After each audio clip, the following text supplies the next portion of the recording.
National Herald case में नई FIR हुई है। राहुल गांधी और सोनिया गांधी पर एफआईआर दर्ज की गई है।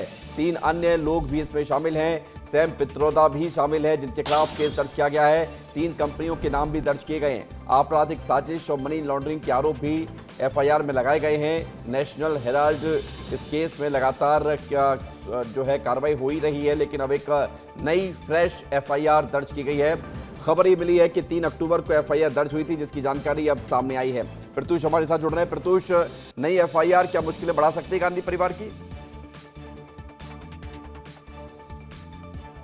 बिल्कुल भी विवेक, जिस प्रकार से देखिए नेशनल हेराल्ड केस पे लगातार जांच हो रही है और अब ये जो एफआईआर दर्ज हुई है ये पीएमएलए के तहत जो है वो ईडी के कहने पे दिल्ली पुलिस की जो आपराधिक विभाग है, जो शाखा है ईओडब्ल्यू, उसने जो है वो दर्ज की है और ये 3 अक्टूबर को हो गई है। लेकिन खबर जो है वो अब सामने निकल कर आई है। मामला क्या है? मामला ये है कि 3 कंपनियां हैं, एक है यंग इंडियन, एक है डोटेक्स और एक है एसोसिएट जनरल्स।